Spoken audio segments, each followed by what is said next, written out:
We are on the afternoon break in the questioning of Maya, the woman who was deceived into a long-term intimate sexual relationship abuse at the hands of HN18, Robert Hastings, who using the cover name Rob Harrison, infiltrated No Borders, the International Solidarity Movement, State of Emergency, Rampart Social Centre. I'm joined by Emma, who's Hello. first week at the inquiry this week. It's been a pretty brutal one over the last hour or so. We've heard a lot about the self-harm that Maya did. She talks about how she only ever done it once before she was in the relationship with Robert Hastings. So she ended up doing it multiple times. We heard about the heroin abuse that she ended up doing after he left. What have you made of what we've heard? It's been absolutely heart-wrenching to hear her kind of spiraling down, and a relief that she seems to have, pulled herself out of that, and she sounds like an amazingly strong woman. And he has just been horrendous. No redeemer. He seems to try maybe and push himself forward as being a caring person, but it all comes across to my eyes as being just narcissism. Yeah. Just wanting to kind of back away, But. Yeah, I mean, he does this thing which abusive men seem to like to do, of telling a woman that, most other men are awful, but I'm one of the good ones. I'm the good man, and you want to be careful, otherwise you'll lose me, the good man. Yeah. I mean, she talked about the kind of the way in which he was, there were three different Robs. Yeah. In fact, there was three different Robs. There was the one who came in person, who always wanted sex, who appeared late at night. There was the one which she said was kind of the one she fell in love with, the one who sent emails, these flowery email guy, with the poetry and the caring. And then there was the nasty messages she got. I mean, it's a real head fuck, isn't it? It's absolutely a head fuck. I'll be really interested when he's up on the stand and he's confronted with these things, what he's going to come up with, because I can only presume that he never expected to have to confront that. I would presume his only fear would probably be in case he actually ever met her on the street. But apart from that, he wouldn't have been expecting this. So that's going to be interesting. I don't know how he'll try and wheedle his way out of it. I'm just glad that she seems to be okay. And hopefully she is in a much stronger position now than he is. Yeah, absolutely. I mean, I think the strength just to actually do what she's doing today, talking through it. She has been emotional at times, but she's been, in the circumstances, incredibly calm, incredibly professional sounding, really kind of, quite articulate, erudite. I think she's worked everything out. She seems to have worked everything out in her head, and the memories, I think, maybe trigger her to feel upset. But I think it sounds to me like she's worked through the shit that's happened to her. I hope so. And fair play if she has. I just hope she continues to be so strong. Yeah, I mean, we saw a lot of the emails that really kind of woven the narrative really of the story. And I mean, it's so many of these undercover officers. We're looking at their reports. Obviously, she wasn't an activist, so he wasn't. I mean, there was one report on her when he first met her. But other than that, there's no reports on her. It's really through these emails that we're kind of getting the contemporaneous information about it. It's your first time attending the inquiry this week. What do you make of it in general? I mean, it was a little bit less stressful the first couple of days.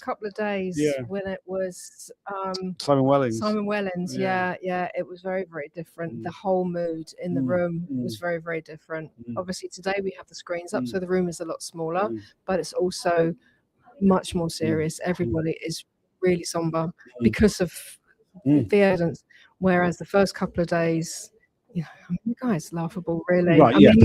It's not funny. Obviously, it's not funny, but at the same time, he was. He couldn't even. I can't find the words. I'm sure you've done plenty of words for him, but it did mean that the atmosphere is very, very different, and today it has changed a lot. I also the difference in the way that the witnesses are being questioned. I did feel that today everyone was very sensitive in the room towards Maya. It was mainly just the woman who's questioning her. John Mitten hasn't needed to speak up, but everything seems to be very, very sympathetic, which has been good to know, because there weren't a lot of times when women go to court to bring up these kind of things. they're not treated quite so sympathetically. So it's a relief to see that she is being treated very sympathetically. And I think that's something that's definitely developed over time at the inquiry. They claim to have a trauma-informed approach. I think there's a lot of times they really don't live up to that enough. Right. But I think when it comes to the actual questioning of the women, we've now got to a point where it is incredibly sympathetic.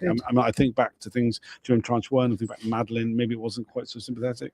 But I think they have finally learned that they have to be, really, quite frankly. Yeah. And I mean, it's so brutal. The details we're hearing are so brutal. I mean, I normally I report on everything that's ever said in the hearings, but I mean, I'm afraid this afternoon there were just huge sections I just couldn't bring myself. It's too personal and too brutal. And it's so gory, basically. I mean, it's like, you know, it's so graphic.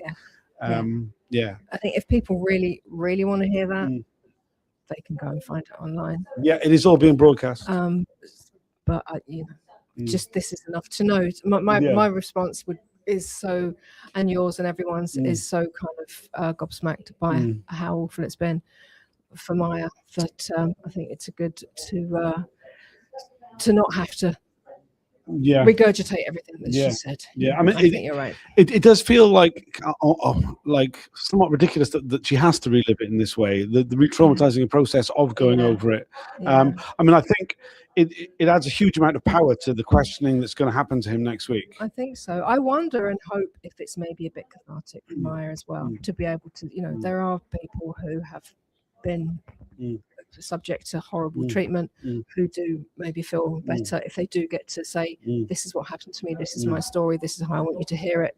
So hopefully that is helpful to her, and hopefully that's part of the reason why she's coming across as being so amazingly strong. Yes, yeah, absolutely. And also we should pay tribute to Police Spies Out of Lives and the support group that she's a part of, that has really, you know, kind of it's the support they've had for each other that's really allowed this to happen. I've seen while I've been here, see, I don't know everyone here, only on screens and, you know, on Facebook and whatever, I see people.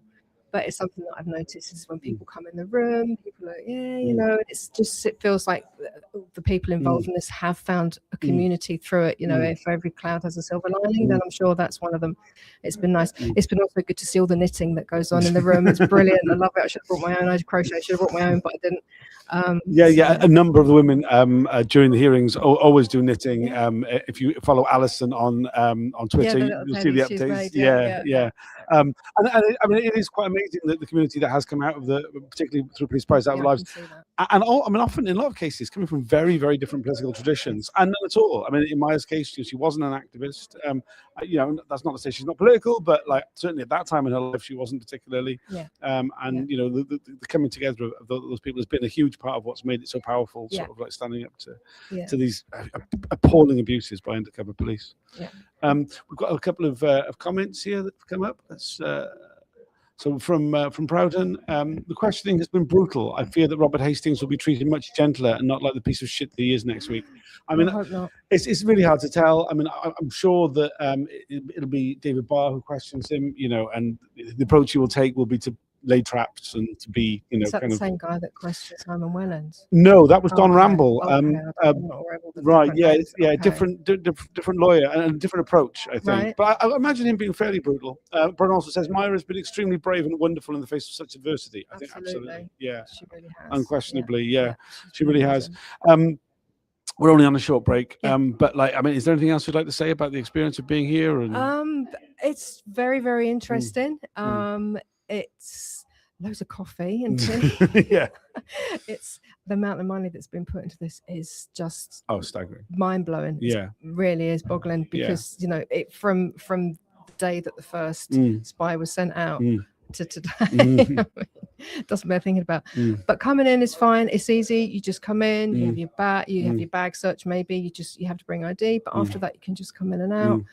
Everyone's friendly enough, and you can just sit in and watch, and it is interesting to be here. I can't be here all the time. I don't live in this country. But now I feel like I've got a much better feel that when I can get time to get online and sit and spend time watching, that it's helped me to just understand, you know, what it's like to be here. So if you can do it, do it. It's good. So yes, and thank you for doing what you're doing, because all this has definitely helped me to keep up with what's going on, and has inspired me to come over and watch. And also obviously thanks to Police Spies Out of Lives and Undercover Research Group and all of those who are keeping the faith and keeping us informed of what's going on, because it's very hard to keep up with it all. It's very hard. Thanks for saying that. I mean, it is wild. I mean, by all accounts, every day the inquiry sits cost £100,000. I see none of that. That's just your coffee bill. Yeah. Sadly, not. I see none of that at all. This operation is like run off donations and donate. Yeah. Please feel free to buy me a coffee if you go to. I don't actually spend like Emma said. There's a lot of free coffee here. I don't drink any of it either. I'm not a caffeine drinker, but I do spend it on living and kind of being able to do this day in, day out. It's hard enough because you're right in the centre of London. You couldn't find a much more expensive place, probably in the whole of England, than here. It's insane. I mean, this off topic, but we're looking at like renting a place for summer hearings, and it's just, I mean, you're looking at like 10 grand is going to cost us to rent a house. That's all the different groups we rent a house together and kind of work on it out there. But yeah, I mean, it's just insane cost. So any donations, I mean, you can donate to Campaign Opposing Police Surveillance, you can donate to Police Spies Out of Lives, you can donate to the Undercover Research Group, you can buy me a coffee. All the money ends up going towards the same things.